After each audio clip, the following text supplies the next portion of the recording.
What's up? It's Alexander Madison, running back from the Minnesota Vikings, and you're watching Clock Management.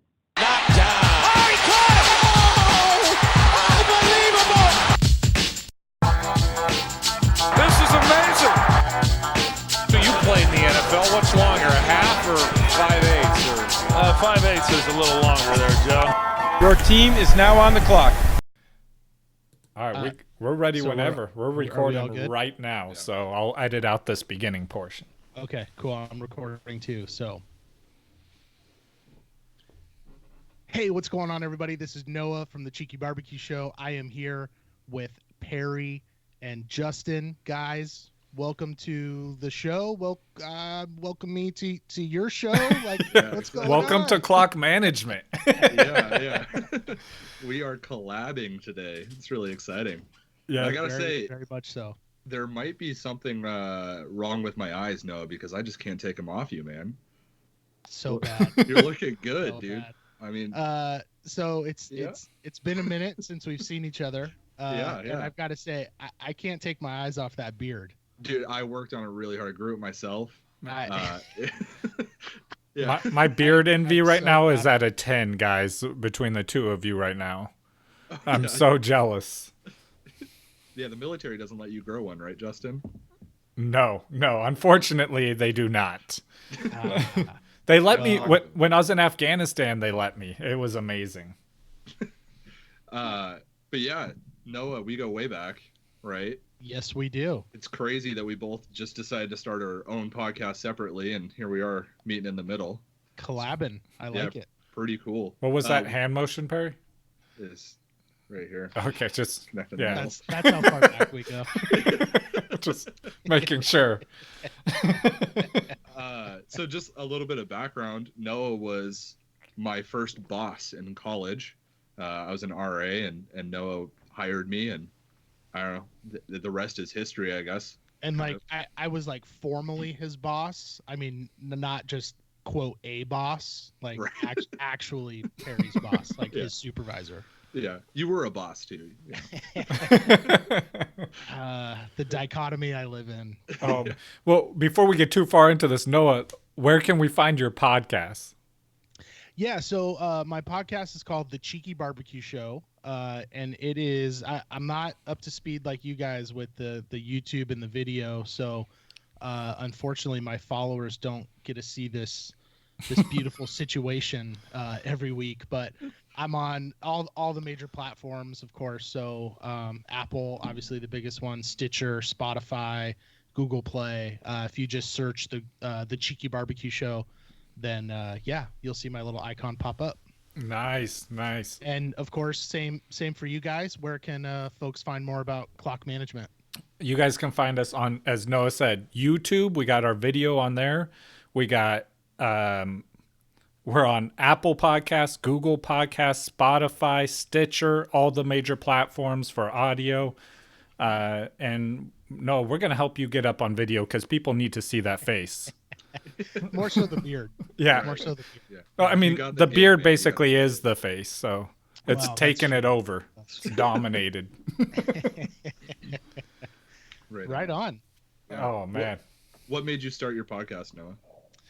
Yeah, so I guess I kind of a few years ago, I guess if we take it way back, so like about 4 years ago or so, I got a grill, a smoker, pellet smoker.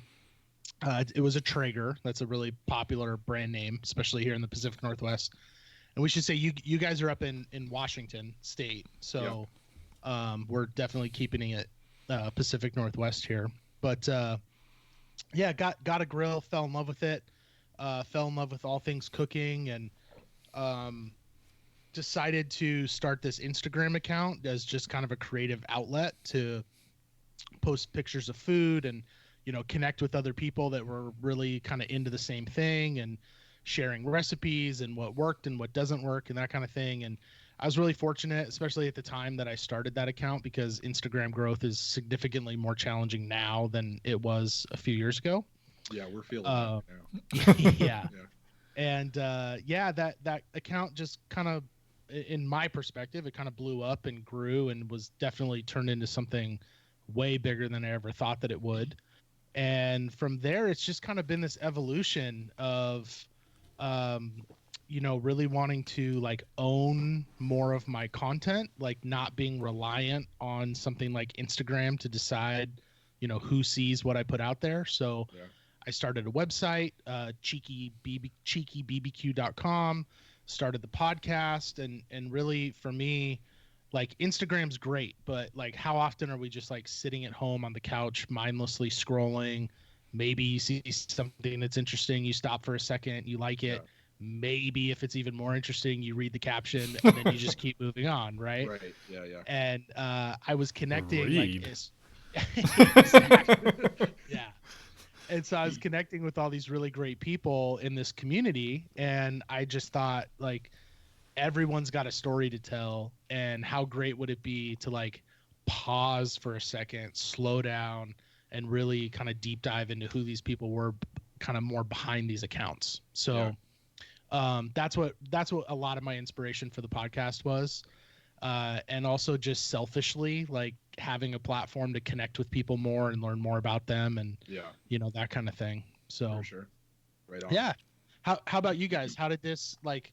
Tell me how you guys connected. Tell me where fantasy football started for man. you, and then how did that evolve into what you have going on with Clock Management? Oh man. Oh, Perry. I'm gonna start out and then I'm gonna lead into you. Yeah. So a couple, I think it was like 2 years ago now. Me, Perry, and actually our buddy producer Sean had all talked about starting a podcast. Hold on, you guys have a producer? Yeah, somewhat. This is big time. I'm like a one-man show. You guys like co-host, a producer. He's video. part-time. I feel like I'm not worth it. He's part-time and we don't pay him. So. But he actually came up with the idea of doing a podcast, and he had talked to me and Perry about it, and I'm like, man, I am on board. Like, I love this. I already spend way too much time building stats, doing all this prep for fantasy. This sounds amazing. And then like things never kind of worked out with it, and we just never got the logistics worked out and how to do that. And so that was a couple years ago, and so nothing really happened with it. And then this past year, I was like, you know what? I am doing this. And so I called Perry and told him about it. He's like, yes, let's do this. Yeah. And you want to take it from there, Perry? I'll let your perspective. Yeah, I was the same situation as Justin. It was like I was doing rankings and lists of rankings, and I was putting hours and hours and hours into just researching fantasy football. And I was like, I'm not winning any championships, so maybe I should share my information and help somebody else win. And Justin reached out. We've been friends since we were little kids, and I said, yeah, let's do it. And then I called him back about 10 minutes later and was like, you know what? I got our name already, Clock Management. And it was like, at that point, I feel like as soon as we had a name, it was like, it was set in stone. We're doing this. And that was last spring. And we've done at least 2 episodes a week during the regular season. And now we're doing 1 episode a week in the off season. And that's awesome. Yeah, it's a lot of fun. I really enjoy it. So with a name like Clock Management, I assume you guys are big Andy Reid fans. I think he needs to pay attention to the show a little bit. Yeah, he obviously is not a subscriber, but it's not too late. It's Andy never too Reid, late. subscribe, please, for both of our sakes. Yeah. Oh, that's funny. Cool. Well, Noah, we wanted to collab with you because we got the Super Bowl coming up. So I think we're going to be talking about having a Super Bowl party, what that entails, the do's, the don'ts. Maybe we'll cover some fantasy questions along the way. But I feel like, all right, you want to get started? I think we're done with intros here. Yeah, dude. Let's jump in here. So, Super Bowl party, huge event, right? Across like, so we talked like I work for a beer distributor, and all week, all these stores that are normally like, don't send me more than I need and whatever, they're like, load me up.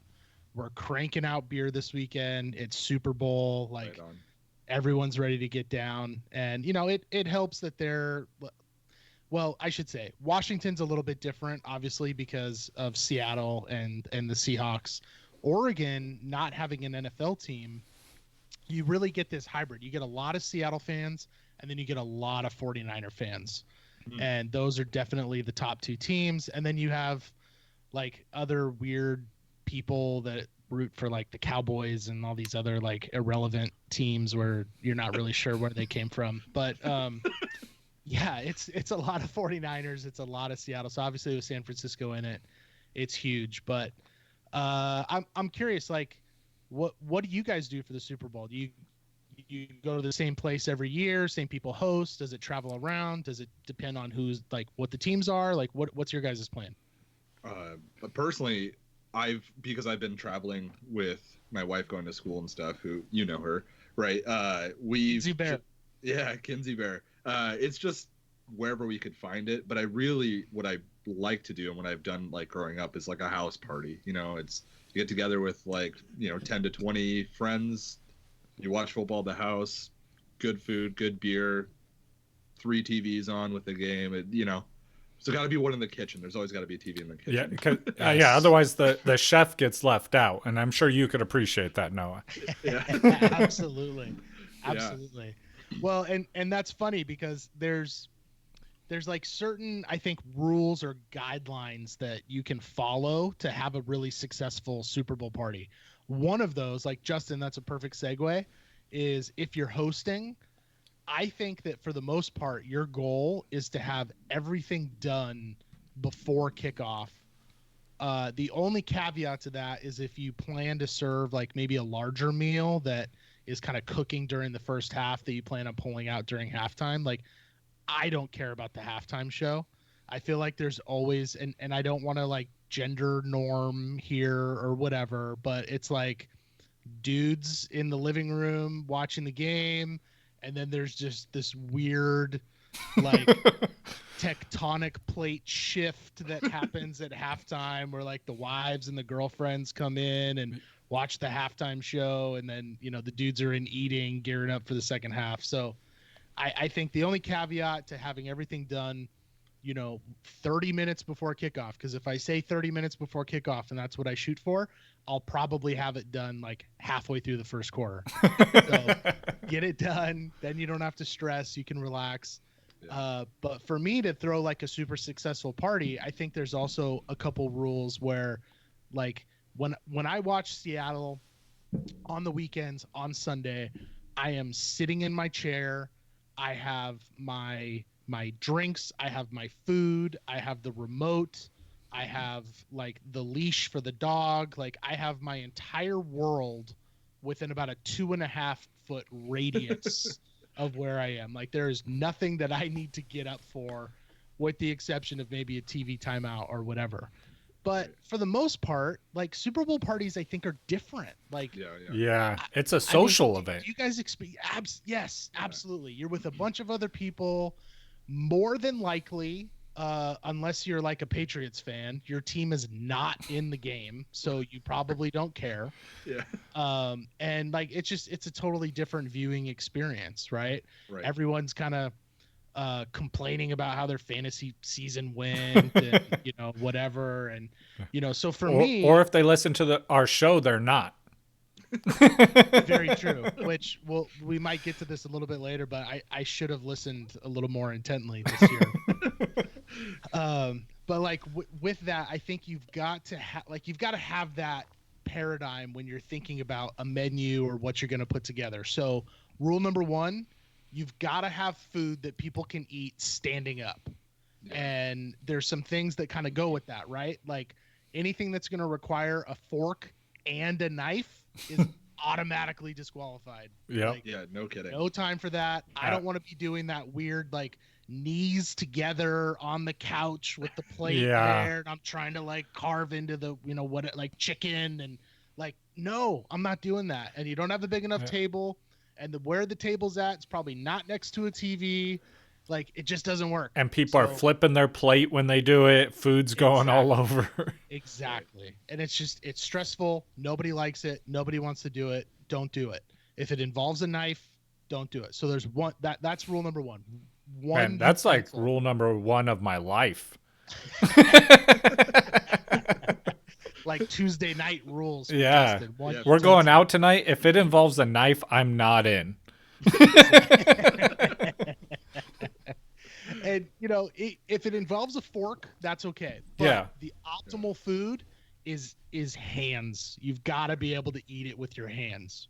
Yeah, finger. So with that, there's also some things where like you've got to be careful with your sauces and with the other stuff that you're using, because since you are asking people to eat something with just a fork or with their hands, you also don't want to be in that weird like, okay, I've got like 4 chicken wings in my hand here. Now I have like 6 napkins here, and it's just a huge mess. So, I don't know if this is a good segue, but we prepped a little bit about some of your guys' favorite dishes for the Super Bowl. Yeah.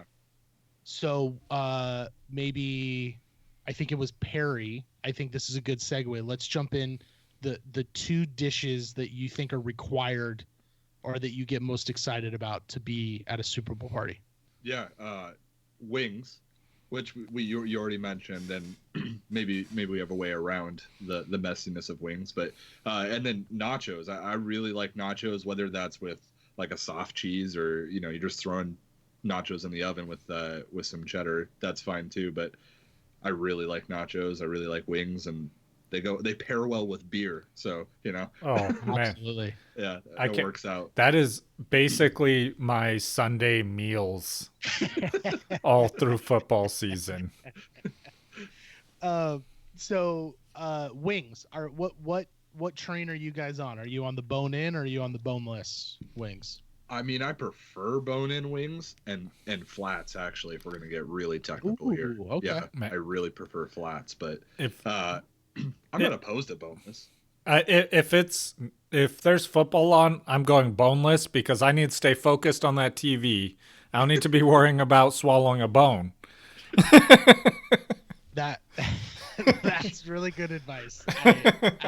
I can't fault you for that. Nothing's worse than like hacking up a chicken bone, right? It's like 3rd and long, and you can't breathe. Yeah, 'cause you right? got a chicken bone. I'm a die watching that play. I'll tell you that.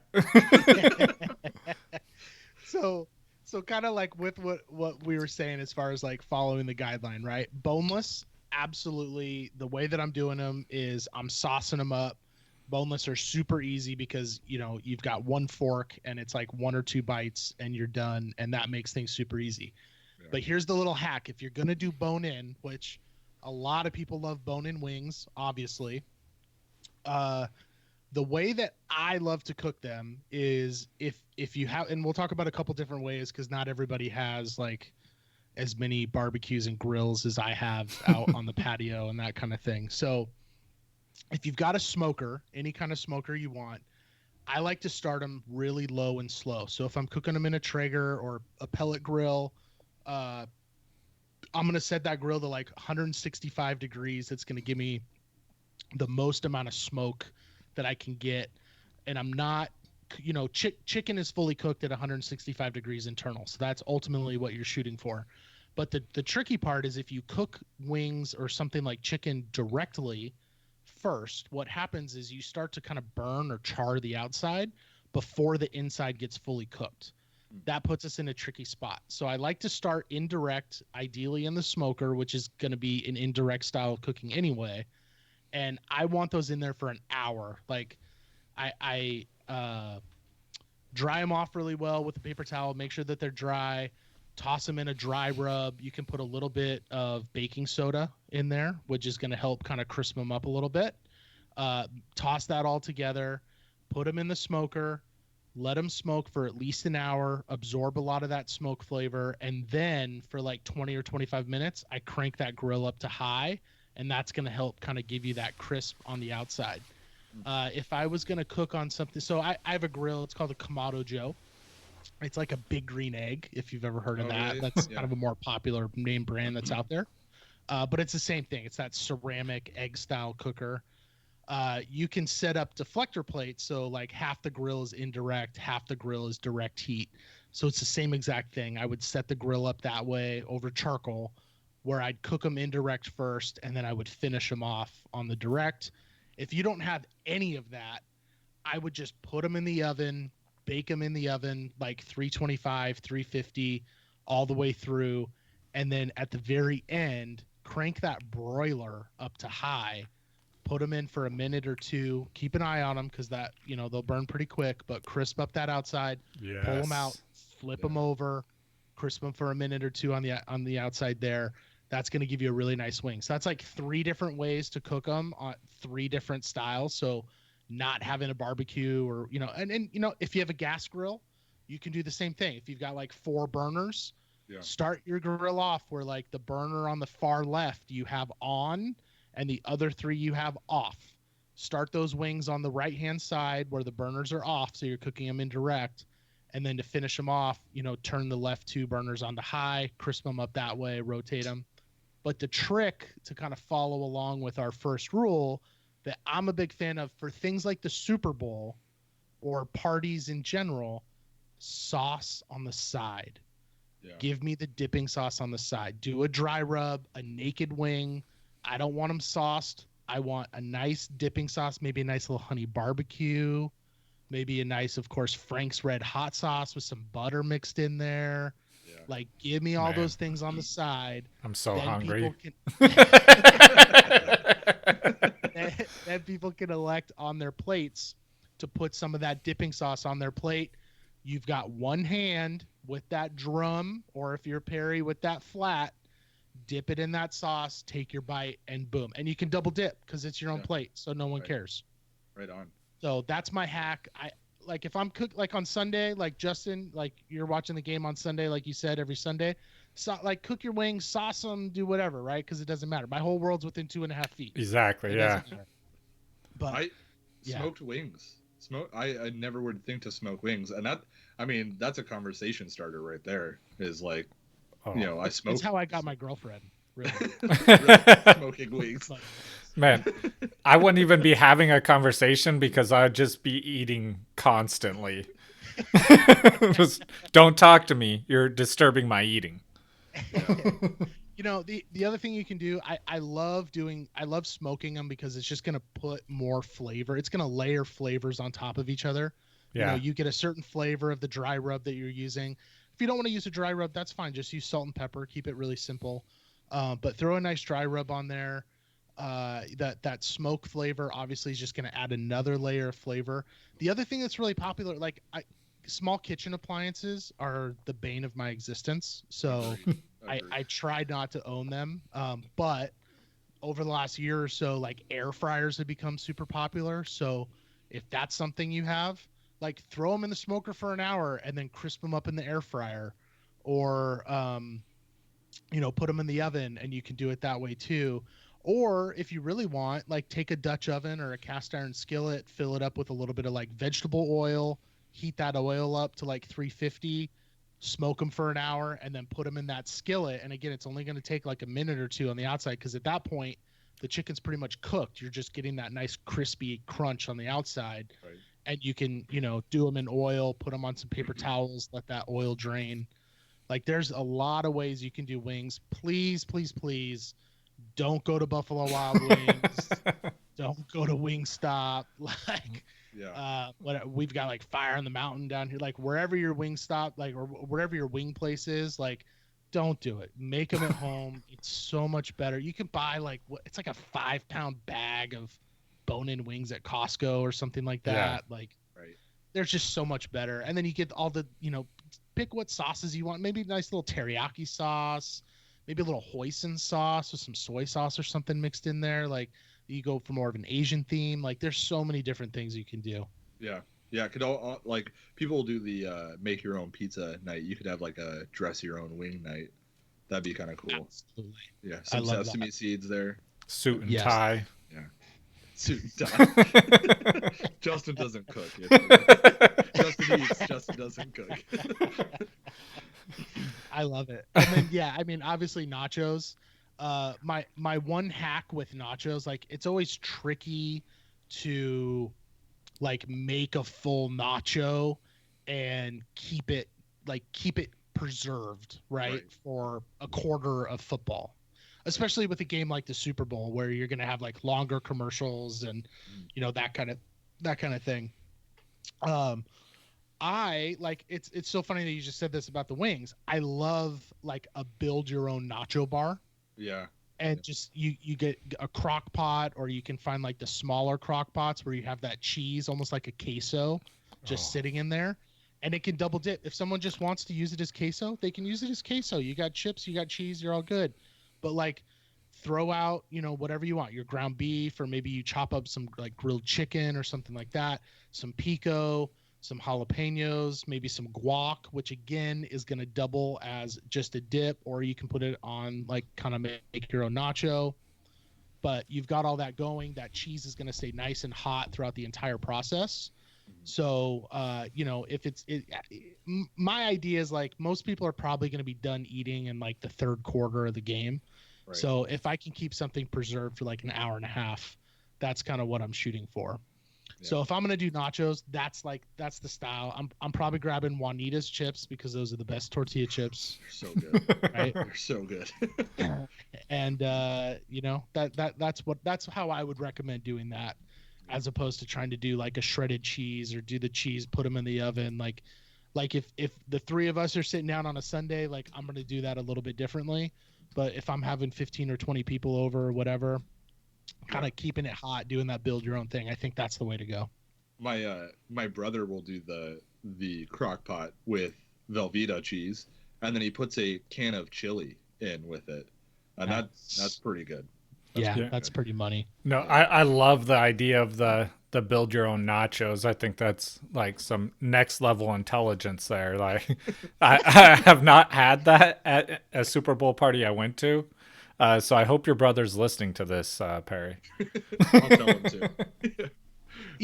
The other thing that's funny is like when you get to kind of this point, I think in our lives, we're all, I assume, like relatively around the same age here. Like all of a sudden, like little kids start showing up to these things and whatever. So like the more of like that kind of stuff you can do, it just makes life easier for everyone. Where like, absolutely, you do pre-made stuff and then it's like, oh, I don't want the veggies on there, I don't want this, or it's like just let people build their own, and then you don't have to stress about it, and it makes it easy, more accommodating for everyone. Yeah, right on. Justin, did you have a couple must-have foods? Yeah. So first of all, Perry took the words out of my mouth with his too. So I went with my next two. And I went with pigs in a blanket and then just dips, some sort of dip for chips, like have something there. Good 5-layer dip maybe. Yeah, or whatever, a couple different types of dip or something. Yeah. Absolutely. I think that having a few dips, I think at a minimum, and this is where like that build your own nacho bar helps, because like, you could have queso as a dip, you could have guac as a dip. I think at a minimum, if because what's kickoff's at what, 3:30? Yeah, so I think it might be 3. Maybe. So you're probably, well, like, okay, so 3:30. You're probably having people show up at like 2 or 2:30, like kind of doors open about an hour before kickoff, kind of thing, right? Yeah. I think that the way to go in general with that is like you've got to have 4 or 5 dips that you can just have out on the table, that you don't have to stress out about, that everyone's gonna like. If you've got more kind of a bigger meal, like main meal kind of thing coming down the pipeline, you throw the dips out there and that you're covered, you're good. The one, like my go-to that I love doing is this smoked buffalo chicken dip. It sounds all right. You've got my attention. Yeah, I'm listening. Tell me more. What I love to do is depending on how much I'm making, I'll just go to the store. I'll get 2 like boneless, skinless chicken breasts, throw them in the smoker, smoke them until 165 degrees, right? Smoke them until they're cooked. Let it cool off. I shred them up as much as I can, right? Like I'll take 2 forks, or if they're cool enough, I'll just take my hands, shred that chicken up into little pieces as much as you can. And then, some of the ingredients, I got my little list here so I wouldn't forget.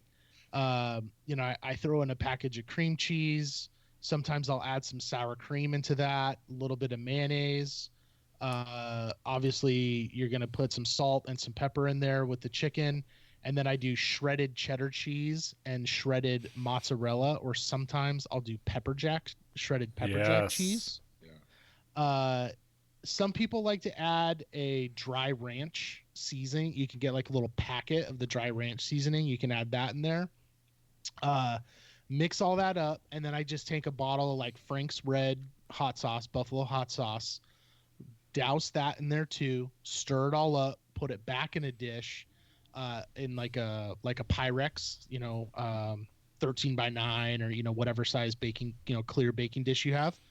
I like to then take that back into the smoker, put that in at like 225. So it's kind of like double smoked.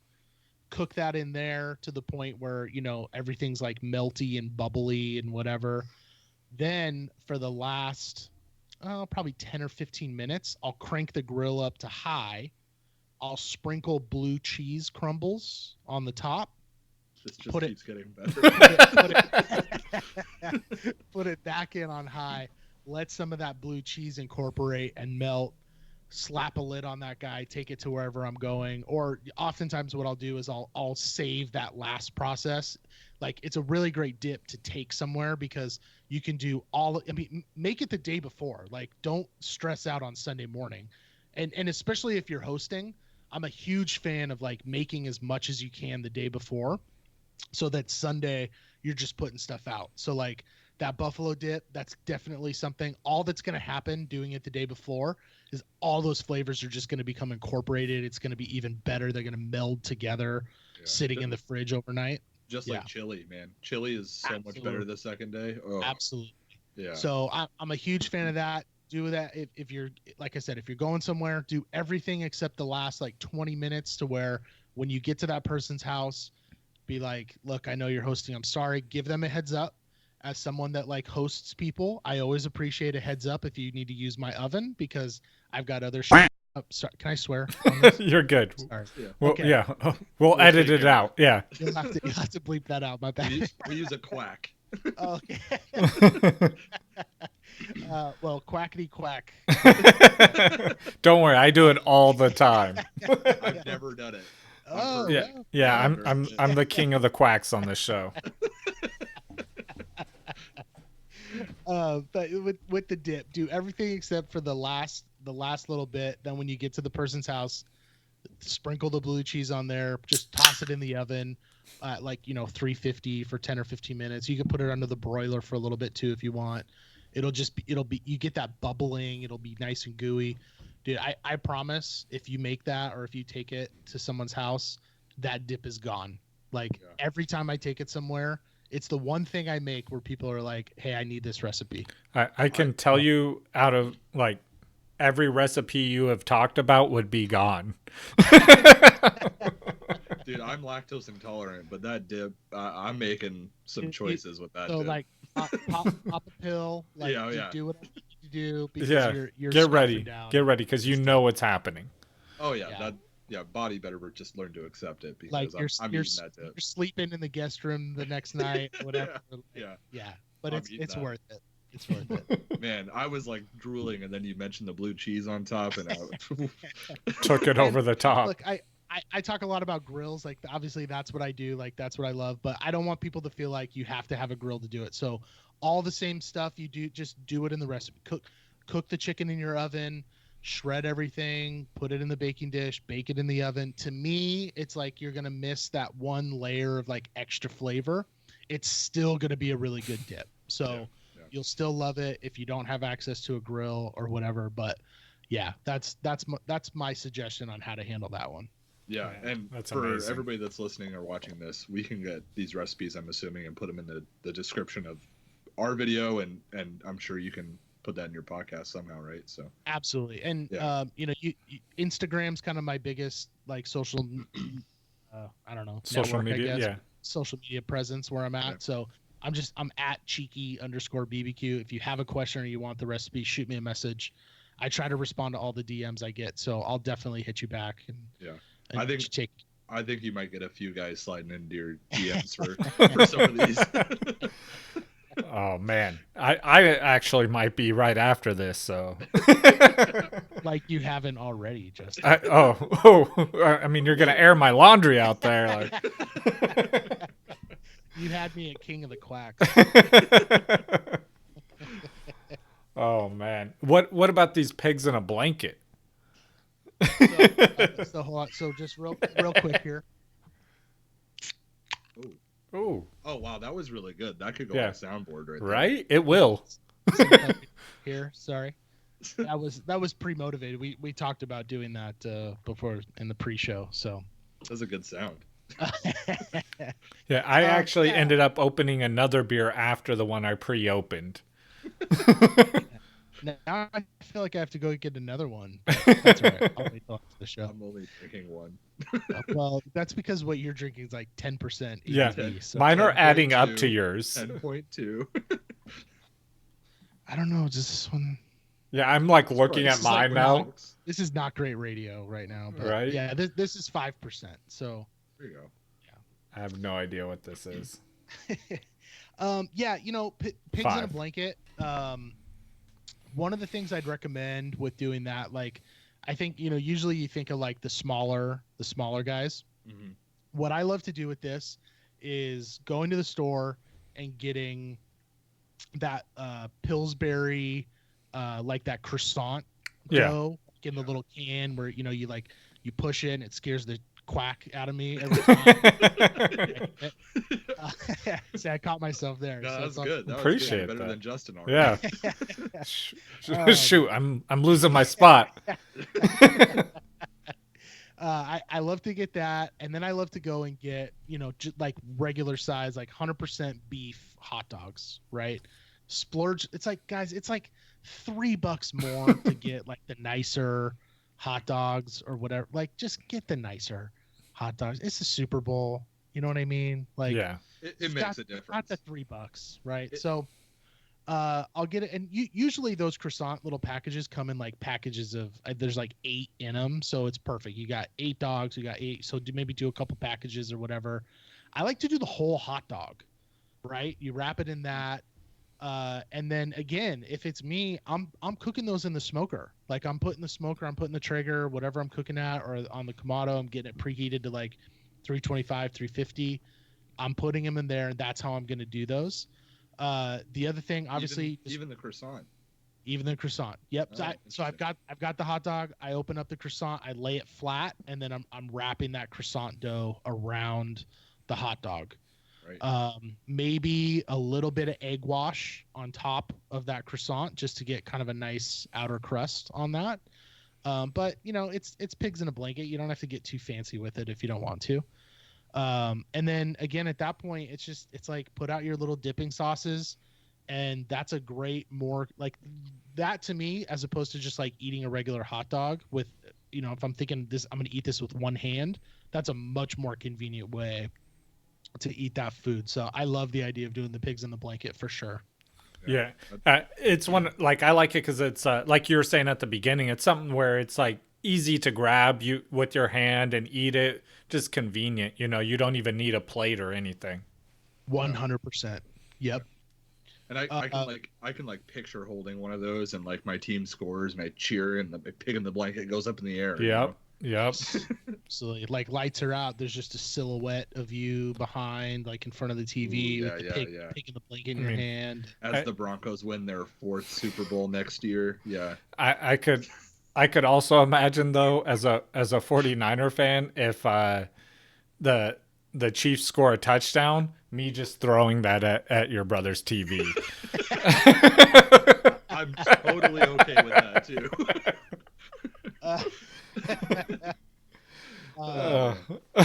I guess that's always something you got to watch out for too. Like, how easy can I throw this?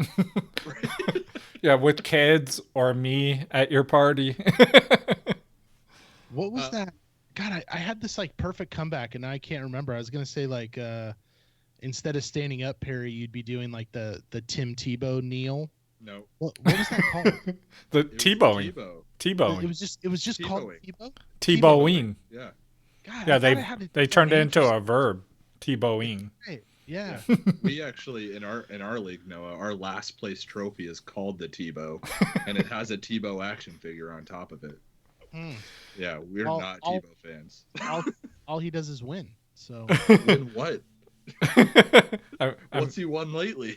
let me ask you this. Yeah. he got married, actually. I am not trying to jump down a Tim Tebow rabbit hole here at all, but I'd love to. when is the last time that a starting quarterback won a playoff game and was cut the following season? Oh, And I don't know the answer to this, but I just Uh, remember when that happened with Tebow, I was like, Hmm. I couldn't think of another time when that happened. no, I'm there. not sure. I don't know, but I am 100% sure it has happened since Tim Tebow. You think so? Yeah, I'm not. I don't know mean, the like, team. free agent not signed, but like didn't they cut him? Oh, I see what you're they cut saying. him. And then New England picked him up, actually. Yeah, and then They cut him. Yeah. Yeah, I mean, like, hey, like whatever, like what I heard the other day, like Phillip Rivers isn't getting signed back. Or, Yeah, you know, I see what like you mean. that's a little different, right? But Yeah. I more mean like, hey, you're here, and Yeah, we're I- deciding to intentionally let you go. Yeah, I don't know if that's ever happened. Did it happen with Kaepernick? No, Did because Kaepernick win a playoff game? no, the year before he got cut, they went 8-8. Gotcha. Okay. Yeah, I don't know. I mean, he did win that game, but we can go into a long discussion about how I feel Overtime, about Tim Tebow. one play in overtime. That's all it took him. That's all it took. Him. So we'll get back on track here. Sorry, my bad. I was Speaking thing I of, was but not real quick, expecting speaking to of talk though, about tonight was Tim congratulations, Tim You're Tebow. welcome. I, You're I welcome. I actually messed up because I meant to cover that on our last episode with news no one cares about. Tim Tebow got married and now I assume is no longer a virgin. I don't know for sure, but they had their honeymoon. So That was news nobody cared about. yeah, so I just got that in there real quick, and that Although- graphic will pop up. If you could confirm his virginity, that might be news people would care about. That might be. It could make a transition. I'm going to do my best. So let's get back on track here. Yes. We've covered some food. What? Let me throw just one more appetizer idea out Yeah. there that I think is I have not It's eaten dinner funny. yet, so all you're doing is just prepping me for the feast I'm about to have. the thing that I love to do these two, and it's super easy to cook them and then keep them in a crock pot or whatever. Again, we got to preserve this for like an hour and a half. Smoked meatballs. Oh God. You get your ground beef. I just heard drool hit Justin's Yeah. desk. Oh my God. I almost put that on my list too, which is amazing. Ah, that's so funny. What I love to do is you get your ground beef, you get your ground pork, you're gonna mix them up together, and then to go the extra mile here, you take a little nub of mozzarella or provolone while you're making the meatballs. You stuff that cheese in the middle. Yeah. Now again, for me, I'm smoking those meatballs. I'm throwing them in the smoker until they're done, and then what I'm gonna do. You know, there's so many different ways you can do it, right? You can go like meatballs in barbecue sauce, keep them in the crock pot that way. Throw some toothpicks out there if you've got your fork. Super easy to eat with just like we said, that one digit, so you're good. You could also do kind of more of that like hoisin sauce if you or teriyaki if you want to do more of like that kind of Asian flair to it. You could do, I guess, like a pizza sauce or that kind of thing. It feels a little bit out of place doing those just solo, but you know, who am I to judge if that's what you want to do? So there's definitely a lot of options with that, and that's just that's a super easy. You know, you could cook them all the day before and then like throw them in the crock pot in the sauce like an hour before people come. It's gonna stay really nice throughout the whole game. So. Yeah, that's what I was going to ask is if, you know, you just cook those the day before, and that's so easy. You put them in the crock pot with the barbecue sauce or whatever sauce you decide to make. There's no effort, almost no effort. Oh yeah. Absolutely. Game day effort. I've seen people just throw a little toothpick in them at the end too, so you just grab them out and you got your little toothpick, meatball and a toothpick. Yeah. Super easy. Yep. But the trick is that cheese in the middle. Yes. That's going the extra mile. That if you're bringing a dish or if you're hosting, most people aren't willing to go that extra mile. And if you're listening to this podcast, you've got to go the extra mile. Yeah, It's this is the worth it. Super Bowl. You got to go the extra mile. Yeah. Yes. Yeah. I had So a great just my one little tidbit in there about the meatballs. Yeah, I had a great Super Bowl party last year that I went to when I was still living in California, and they made delicious food, and the fact that the food was so good made the party so much better, and it's so memorable, and then I look back on it very fondly now. So going that extra mile, putting that little effort in to be the host, it makes a difference. It makes you're just watching a football game. I went to a great party, and there happened to be a football game there. So. Right. Well, and it's funny because like that's so much of what I love about food is that like think about how many memories you have that are Right. tied to like something you made or something you ate or whatever, right? Like there's so many emotions and we don't need to get like too deep into that, but like there's just so many it elicits so many emotions inside of you.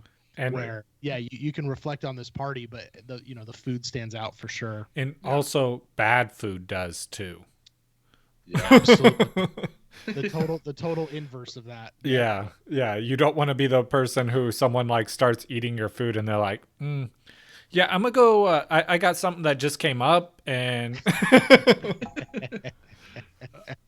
so we're gonna get into a few things that you can do during the Super Bowl to kind of help entertain the masses, I guess, because not everybody is into football, right? Some people are just going along because it's a social gathering. But before we get into that, Noah, Justin, your drink of choice for this upcoming Super Bowl, what will you be drinking? Oh man, no, I'm gonna let you go first. Oh, all right. So here's the deal. I'm a beer guy, and when I'm watching the game, I'm drinking a beer, right? I love wine, I love whiskey, I love bourbon, I love all those things. But when I'm watching the game, I'm having a beer. But not only am I having a beer, I'm having something light because it's the Super Bowl and I'm going big and I'm probably crushing like 12 to 16 beers during this game, right? Don't drink and drive, take an Uber, get someone else to drive, whatever, right? Yeah. But like steal Andy's bed. That's what I'm doing. That's my brother. Yeah, steal Andy's bed. Everybody spend the night at where you're going, right? See you guys there. We'll all hit up Andy on Airbnb. Yep. So for me, the beer that I'm looking for, like I want something light. I want it refreshing. Obviously, like with all this food we just talked about, I am stuffing my face. I am grazing throughout the entire game. So I'm looking for like a lager, maybe a Pilsner. There's some I'm not crushing like a 12 pack of double IPAs, right? Oof. Or like that Imperial Stout, right? That you're drinking now. That's like 10%. Oh yeah. Narwhal. Bro, you got to just throw back a 12 pack. Like I love those beers and I will drink those beers, but there's a time and a place for them, right? Yeah. So I want something that's like really sessionable, that I can definitely enjoy without getting like super full. I'm not probably enjoying like the seltzer game, although Bud Light Seltzer's on the market now. Little plug for them. Taking down White Claw. Probably not trying them. Just throwing that out there. But I mean, there might be some people out there who do enjoy a good seltzer. A good hard seltzer. Yeah. No, so for me, like I'm looking for something light. There's a lot of really nice hazy IPAs out there now that are like a little bit lower ABV. Like to me, I can drink a few of those, so I might do that. But I'm looking at like probably a hef or a lager, Pilsner, something like that. Absolutely. Justin, I know you probably already have plans. What are you doing? Yeah, so I'm starting out light, like Noah said. Got my game plan here. You pull out your list here. Yeah, I'm starting out with like some light beer, like a Shock Top, but that's my go-to light beer. So I'm gonna start out with a couple of those, probably till halftime. Justin, can I interrupt you for a second? Yeah, no problem. So when you say start out, are you starting pregame or once yes, the game starts, or like what's your timing here? The moment I walk in the door, I will open the first Shock Top. Okay. Let's point out that the 49ers are playing, so the stress level for Justin. Yeah, it's extremely high. and I like to compensate for that stress with overconfidence. So the best way to do that is drink. Uh, so I'm gonna walk in the door and immediately start drinking, and then at halftime I'm gonna start transitioning. Still keep it on the lighter side, but I'm probably gonna switch to like some Moscow Mules, something like that. You can make them in a pitcher with a infuser, which I like because it's you just pour it into your cup and you're good to go. Are you bringing your own pitcher? Yes, Wow. yes, absolutely. Are you sharing? I'm impressed. We'll see. We'll see. Yeah, it depends what the score is at halftime. And then Noah inspired me before we started recording because I will now have a bottle of champagne on tap just in case. Yeah, Nice. prepared on ice. On deck. Yeah. Prepared for the imminent victory of, as I talked about with my overconfidence. And for the management team, if it comes to that and Justin's out in the backyard celebrating with a bottle of champagne, there will be a video. There will be a video. I promise you. Don't worry. You will not miss out. Yeah. I will probably regret that video, but I already know right now I will fully embrace it at the time. So, yeah. Is there any worry about jinxing yourself by bringing a bottle of champagne? For me, absolutely not. I go in full confidence, and if I'm wrong, I will just be drinking champagne as tears roll down my face. So, Okay, so we need to dive into the details here. So, like, what price? I mean, I know that we just decided this like an hour ago as the brainstorm came up to do this, but like, what price point are you coming in at? I mean, are you bringing like a $5.99 champagne, or are you gonna like? I mean, it's a Super Bowl. If you win, as anyone of my friends who knows me, I'm going all in on this. This is not something where I'm gonna bring in some what's that really cheap Cook's champagne. No, I am bringing in probably $100 bottle of champagne. You're gonna like Dom Perignon or something, huh? Yeah, exactly. I mean, Okay. if it's the Super Bowl winning, it's my team. I'm doing it big, and I really hope they win because otherwise that's gonna be super depressing. Yeah, it almost makes me wonder if Perry's brother offers like bottle service. Or No, something no, at his house. It is bring your own beer. Bring your own champagne to Andy's. Yeah. And Andy actually bottle, did. I mean, he discourages no this. What? I mean, yeah, you have to. You to return it. Yeah. For the return. It. I mean, you could keep it for another occasion. No. Although that would kind of put a damper, right? Right, yeah. That bottle's jinxed at that point. Opening it and be like, "This is for the Super Bowl," like, right? Quacking quackers, like this champagne or whatever. My favorite part was how you edited. I'm assuming Niners with quackers. Quackers. It could be a myriad of things. I'm a lot like Noah. I'm gonna keep it simple. I'm gonna have probably a 6-pack of lighter beers on hand. Shock top. I go more the Blue Moon route personally. Like myself a good Blue Moon, but I do like to open up with a really smoky glass of Scotch, an Isla Scotch, some Lagavulin, maybe some Ardbeg, something like that. Because I really like to watch my brother try it and just struggle through that one sip. It's just so satisfying for me. Oh, there will. Yeah. I have to interrupt. There will be shots at halftime, regardless of what happens, just because I love getting your brother to do shots with me. Oh man! But after that glass of Scotch, it's probably just some beers, just chilling out, cheersing, enjoying the game. I don't go too hard, but. It'll be a good time, but we're running pretty long here, so let's get into the entertainment portion of the party, right? And the thing we talked about, Noah, was prop bets. You big fan of prop bets? I know Justin is. We've got a list here, but do you have any in particular that you really like? Yeah, absolutely. Like I think one of the things that makes prop bets so fun is, especially if you're watching the game. Like for Justin, it's different, right? Like his team's in the game. He's going to be emotionally, A wreck. physically, spiritually invested, like in the whole game. Whereas like me, it's like I mean, I'll obviously as a fan of the game, I'm gonna watch it and enjoy it. But like, especially if you get people that are kind of like on the fence as far as like, yeah, they're kind of casual fans.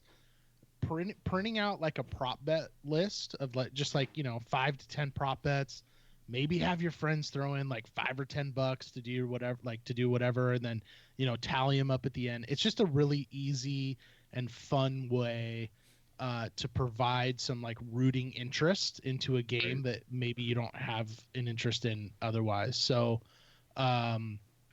the one that I think everyone always loves is like guessing the national anthem, the length of it. I know that's like the first one that's on our list here. Yeah. And I see they set the over under at 2 minutes. So the singer's Demi Lovato. So I have no idea who Demi Lovato is. But we turned on the Grammys the other night. Did you guys watch the Grammys? No. Yeah, so we had like nothing to do. I turned the TV on. I see there's like this award show on. It's the Grammys. I'm like, oh, all right, whatever. And this woman's like singing. She's like singing. She starts crying. She stops. She like starts singing again. And then she like sung this. It was very beautiful, very well done, but like took forever. I found out that was Demi Lovato. Like, oh wow! Whoa, ooh, insider. Yeah, some inside information. I love it. So apparently it was like some like really unless I'm getting it wrong, which I very well could have got this person wrong. But like, she, and I guess it was some like emotional comeback for her or something, which is awesome, good for her, whatever. But like, guys, I'm gonna take the over 2 minutes, like as the lock of 2020. Like, yeah.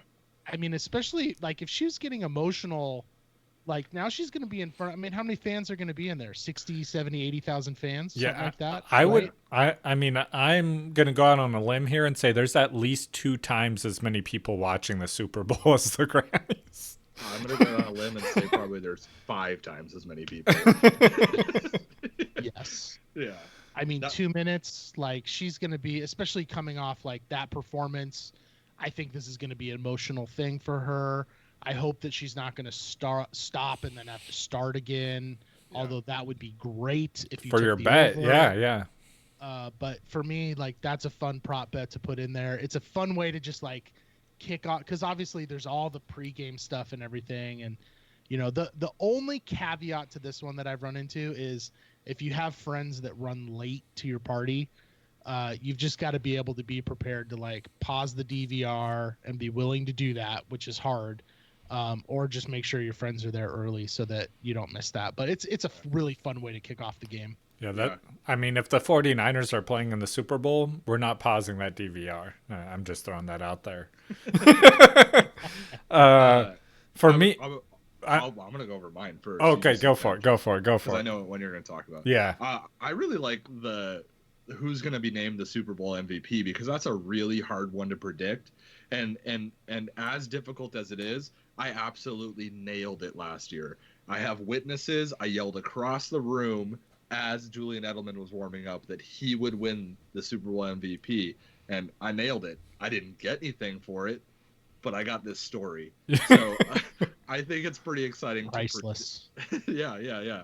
I think that one's really fun, right? You could probably even set up like maybe like 5 or 6 different players as options for people that don't follow football, and you could have an other option maybe. But I know on this list we're looking at right here, it's Patrick Mahomes or anyone else, which is kind of funny. But I really like that one. I think that one, if you pull off that one, predicting the Super Bowl MVP, it's pretty exciting. Yeah, I feel like you got to add more options on that one.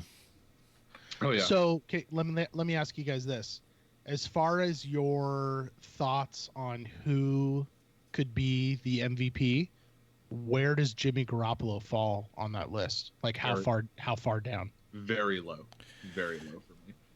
I'm not going to Probably put. not an option. I'm not going to put him that low, Perry, and here's why. Eli Manning. For those of you that listened to our last episode, you'll know that he's poking at me right now. Eli Manning, the 2-time Super Bowl MVP. No, because I mean, looking seriously though, looking at the stats that Eli Manning put up for his MVP, or when he got the MVP in the Super Bowl, it doesn't. You don't have to have outstanding stats. It's more clutch. So, like, if Jimmy G were to throw one final touchdown that wins the game, it's highly likely he's getting MVP at that point. So I don't think he's super low. Like, I'm not as low as Perry is on him. I know that for a fact. But I also am not putting him as a top prospect. Not even the top prospect on the 49ers. But I think he has a legitimate shot at it. Yeah, I think on the 49ers, I'm going to put Raheem Mostert as the number one option. I don't know. I think I'm putting George Kittle. Whoa, man. Just jump the shark. Yeah. George Kittle is probably my number 2 option. And then I think maybe even like Quan Alexander, outside linebacker. Richard Sherman. No, it's not going to be Richard Sherman. If he has a pick 6, it absolutely could be. Yeah, but it'll get burned for 2 touchdowns. Okay, we're getting too deep into this. All right, sorry. Yeah, we're getting too much into the. All right, what's your favorite prop bet? All right, man. So I'm going with the Gatorade. Yeah. This is my favorite one, and here's why. Because all game long, I'm looking at the people every time they cut to a sideline. I'm trying to look to see what color Gatorade they're drinking. It keeps me interested, even if I'm not interested in that game. I'm like, wait, what was that blue? There's no way that's blue. And there could be multiple colors, right? Yeah, there could. That's the thing. But I mean, it keeps you interested in watching it, so it makes it fun. And then at the end of the game, it's exciting. Yeah, for those of you that don't know, the winning coach usually gets Gatorade poured over their head, and the bet is what color will that Gatorade be. So, all right. You want to get us through the rest of these, Perry? The other prop bets? Oh, sorry. No, I interrupted you. Oh no, I was gonna say one thing that's been nice in Oregon this year is that, well, I guess countrywide, but states are slowly rolling it out where sports betting's legal.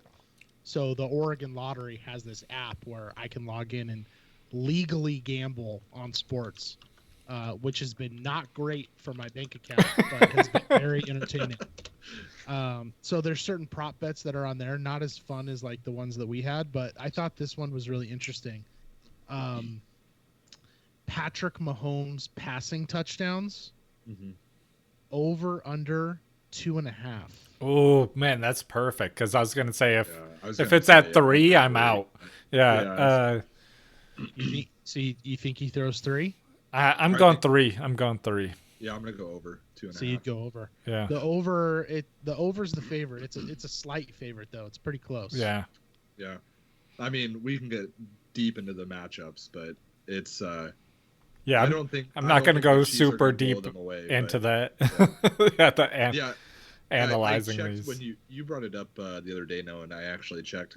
We are not allowed to bet online. No, in Washington State. Washington, yeah. So okay. Yeah. Yeah. I'm sure it'll come down the pipeline. Yeah, we're one of the last states on that no gambling on sports thing. Yeah. Well, it's funny when I open the app, it does like a geolocator to like ensure that I'm within Oregon. And I guess there's friends, because obviously Portland's super close to the Washington border. I have friends that live in like North Portland or whatever, and like the geofencing's too close to where like it thinks that they're in Washington and won't let them do it. That's hilarious. Yeah. Anyway. Yeah. Great. Well, we were going to talk a little bit about like what is fantasy football and stuff for your audience, Noah, but run a little long, so we might have to skip that one for now. But if you guys are interested in figuring out about what fantasy football is, what it entails, just come check us out regularly on our podcast, or leave a comment on this episode, and we'd be happy to cover it. So, But I do want to real quick. I want to go over with you guys what got you into fantasy football and why you like it so much. yeah, go ahead, Noah. Yeah, I mean, I've been playing fantasy. I mean, it's probably been, I mean, it's got to be like 15 plus years. I mean, I think when I was in college is when we first really started, maybe the end of high school, but, which would be like early 2000s, I guess. So for me, I think I started playing fantasy baseball before I started playing fantasy football. And that was a lot of fun, which is funny because I don't play fantasy baseball now. It's too much. Too long. There's too much for me to worry about.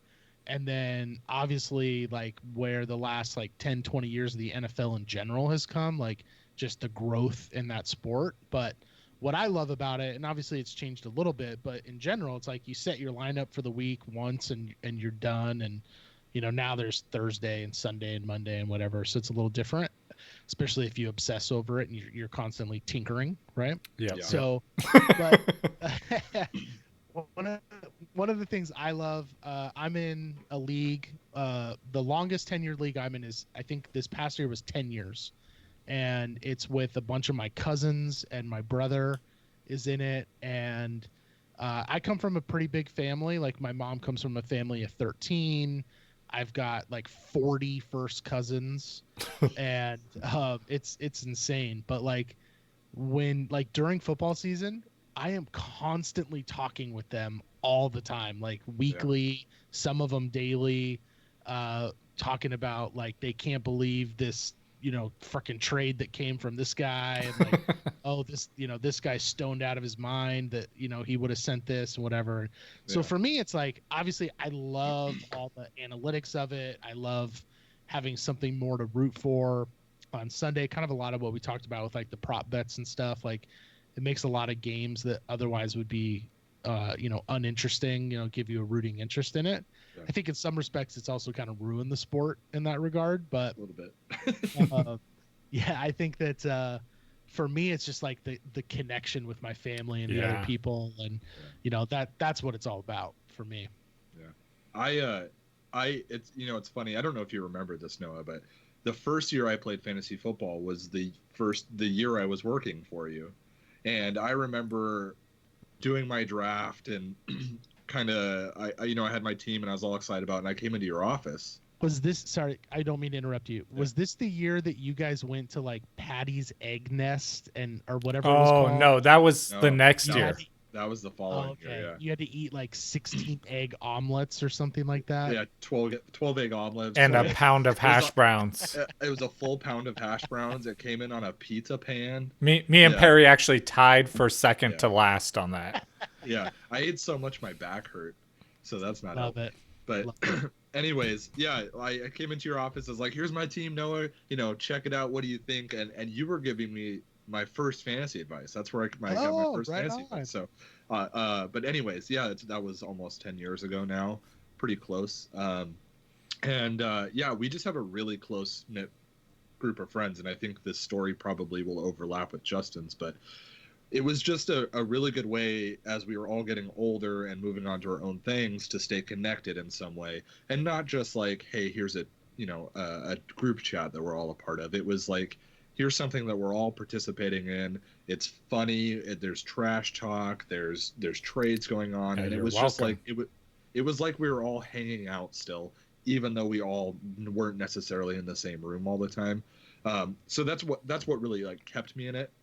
But then I think what I truly love about fantasy football is I like thinking I outsmarted the next guy down the line, right?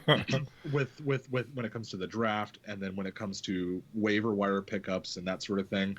I like that feeling of being like, man. And when it's your friends, it's even better. Yeah. I figured it out first, like Leonard Fournette, I knew he'd be consistent this year. I knew it. There was people talking bad about Leonard Fournette, but I knew it, and I got it right. And I feel so good, and then it makes me really excited for the following year to find out what am I going to do next? What am I going to figure out before Justin next. Oh, good luck. Yeah. Yeah, no, I completely agree with you. With both of you, with the human connection with it, with the people in your league. But something else that I love about it is I love like how before I played fantasy football, I knew everything there was to know about the 49ers. And then if you ask me about any other team in the NFL, I knew absolutely nothing about any other team in the NFL. And now at this point in my life, it's like I know every player on every team and who's doing good, who's doing bad, who's on their way out, everything there is to know about every team in the NFL. And I think that just makes football a lot more fun to watch because now when football comes on, it doesn't matter if 49ers are playing. I'm interested in that game because I care about the players, whether I own them or not, because I might own them next week if they do really good this week or show me something. So it makes football as a whole more exciting to watch. And I think that's just something that's fun outside that human connection. Yeah, I totally agree. I'll watch Absolutely. any game. I'll watch any NFL game right now, just because I probably have something invested in it somewhere. Yep. Well, and it was funny because the last couple games of the season, I reached out to Perry for some quarterback advice. Yeah. I started off the year drafting Drew Brees, which started okay, of course, until he got hurt. And then I pretty much was like playing the waiver wire the best I could. And it's a 10-league team, one quarterback. So like I thought I was doing okay. Eventually picked up Tannehill on the waiver wire, kind of rode him for a while. And then all of a sudden when Brees came back, it was like, who do I play? And I can't remember what it was. I think it must have been week 16 or I'm sorry, week 15, like right before the playoffs. Yeah. I was like, all right, do I play Tannehill or what? I was like, oh, I'm going to be so smart. I'm going to play Tannehill over Brees. And then that's when he scored like 40 points. I think I told you to play Breeze too. Well, I think I had messaged you and said, hey, I thought I was going to be a genius here and and then all of a sudden I had doubt the next week, right? And that's when I asked you, you're like, play Breeze. I was like, okay. And I went in, and this was my semifinal match, and I was down 30 points going into the semifinal game on that Monday night. Yeah. And my brother was in the other semifinal game. I can't remember who he had. He had someone playing, but then he was playing against Will Lutz, the kickers, New Orleans kicker, right? Yeah. So he had like a decent little lead. Anyway, that was the game where Breeze like broke the passing touchdown record and everything. So I needed 30 points from him, and I hate playing this game where like one play changes everything because obviously it's always hard to speculate how the rest of the game would have played out.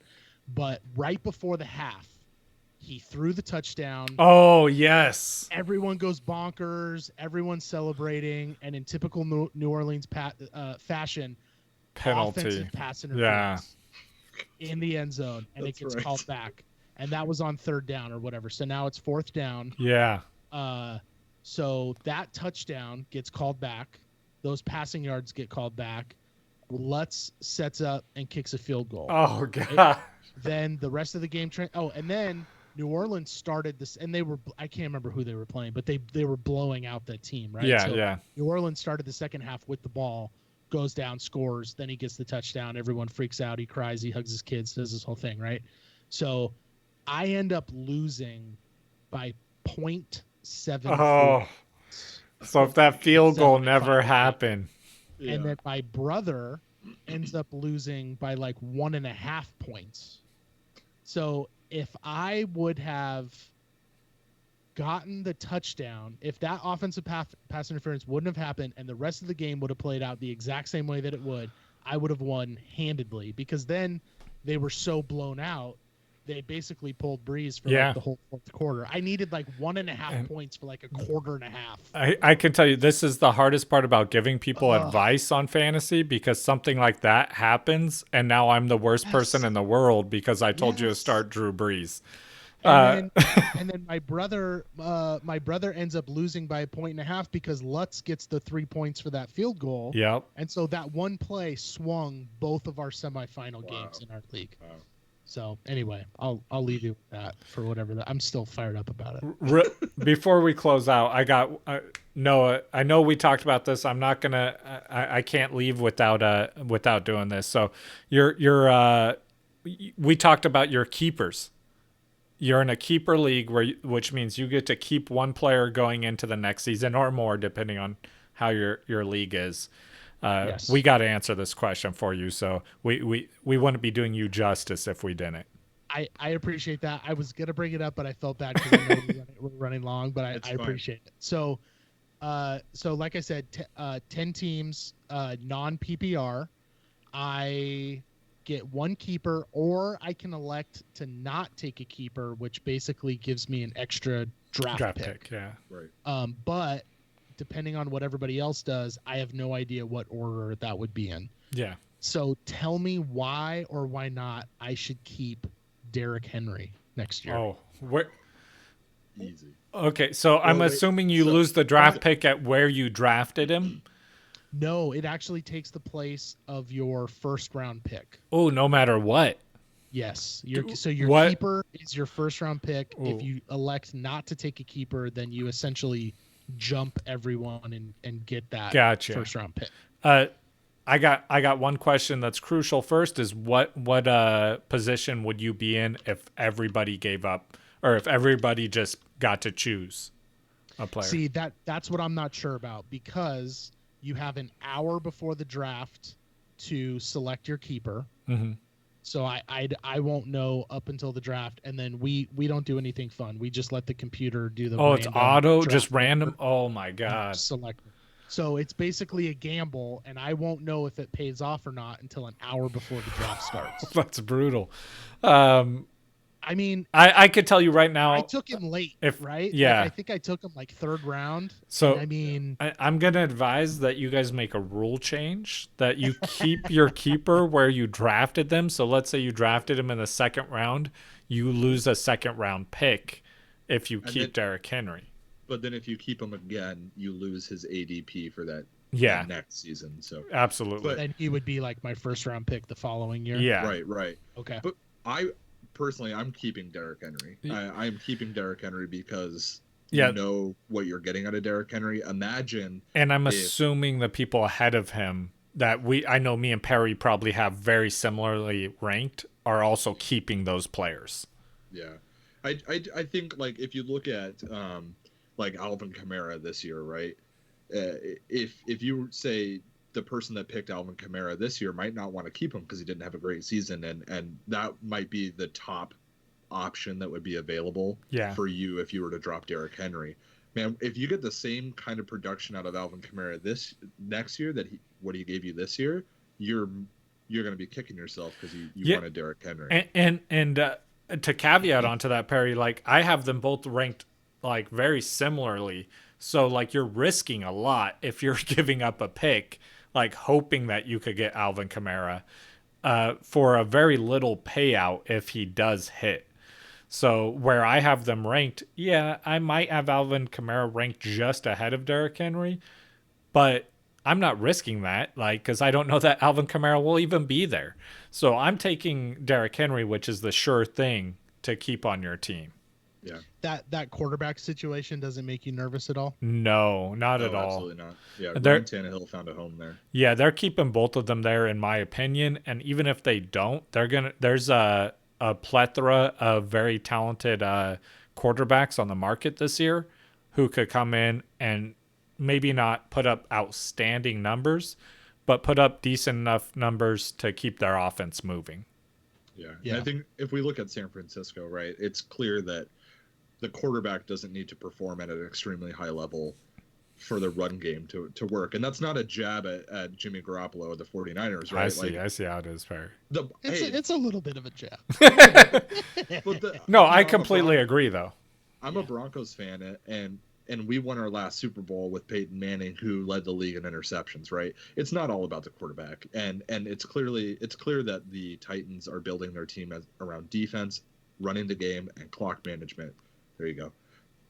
So basically, I'm totally comfortable with Derrick Henry. I would be happy if I got Derrick Henry in our redraft league. So Yeah. I would keep Derrick Henry for sure. I'm not. Yeah. I'm absolutely keeping Derrick Henry in that situation. So if he was available, if you were drafting fresh and you had a first round pick, you would feel comfortable using a first round pick on Derrick Henry. I mean, depends 100%. which pick I have, but if it's outside probably the top 3, absolutely. Okay. Yeah, I think I'd take him 4th overall. Yeah. Cool. Yeah, I mean, I like Chris Carson, Galladay, Zach Ertz. I mean, none of them are first to me. Those would be all like second tier options, and I could never use a first round pick on those guys. So. Absolutely. Yeah, for sure. My first round pick of David Johnson didn't quite pan out the way that I was going to. That was pretty brutal. Yeah, no kidding. I had Le'Veon Bell, decided not to keep him. Took David Johnson with my first round pick. Yeah, that hurts. You were almost a genius. Yeah. You were almost a genius. That's fantasy football for you, though. Yeah. Real quick, Noah, what you have coming up next on your podcast? You know what? I don't know my guest yet for next week. But I've got a lot of people showing interest in it, so I'll definitely shoot that out. Definitely going to keep the interviews coming, and recently did one kind of more about food photography and photography in general. Did one with a owner of a Wagyu beef ranch. Nice. So definitely going to kind of try to keep a diverse, you know, audience or guest base coming through for sure. I know I'm going to be listening to it. I mean, like Perry said, I don't do a lot of cooking, but I enjoy food. So I can appreciate that. What's coming up for you guys? Oh, we have a big deal coming up. We have our Super Bowl mashup, if you want to call it like that. We've got a bunch of people from the fantasy community, other content creators, article writers. We've got a physical therapist, all putting in 15-minute segments with us that we're going to mash up into one large Super Bowl episode. Justin and I will be watching that episode with everybody, and anybody that leaves a comment is entered to win a Tyreek Hill signed jersey. So that's the Super Bowl episode. But after that, man, I mean, it's the regular season, it's starting. Like the 2020 season is starting, so we'll be doing some NFL draft stuff. They're also entered to win David Montgomery autographed football. Oh, that's true. Yes, that as well. But so you guys are hooking it up. Yeah, we're doing it big for a Super Bowl, you know. Yeah, my audience they're gonna be like, where the hell are all the giveaways? What's going on? Start sending people cooked like steaks and stuff. Yeah, I'll send them some buffalo chicken dip. I'm going to be making multiple accounts to watch all of your videos. Then. Oh, that's so creepy. Yeah, but the cool thing about our giveaways is there is no monetary involvement from the listener, right? It's literally subscribing on YouTube, which is free. It's commenting, it's following, stuff like that. So, if you're just interested in trying to win a jersey or something, just come check in every once in a while, and I guarantee you there is a free way to at least be entered. So. Yeah, I don't think there's been a month yet where we have not done a giveaway, and I don't plan to end that streak. So yeah, that's very cool. Very cool of you guys. Yeah. I just wanted to say, like, kind of in closing here, obviously, Perry, it is awesome to connect with you after all these years. Like, dude, this is really special moment for me. Like, it's pretty cool. It is a lot of fun. Yeah. Justin, obviously, great to meet you, man. Yeah, you too, man. All this.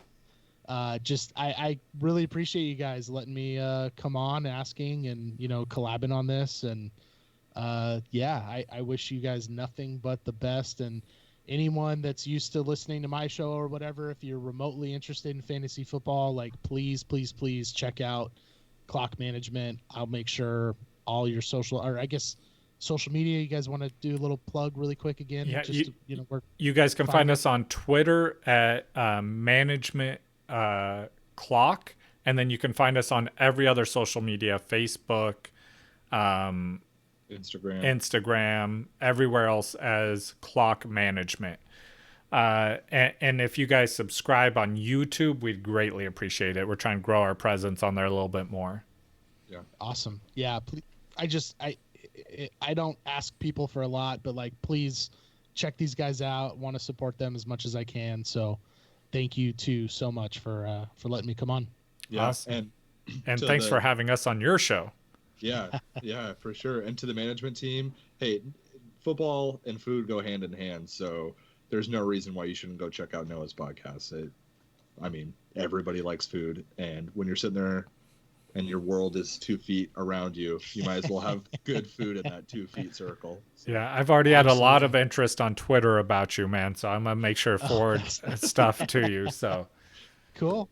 Yeah, I'm on Twitter. Instagram's the best place probably to connect with me, but I'll get on Twitter too for sure. So, yeah, hit me up at cheeky_BBQ. And we'll see you guys Super Bowl day. Right on. Peace. Thanks, guys.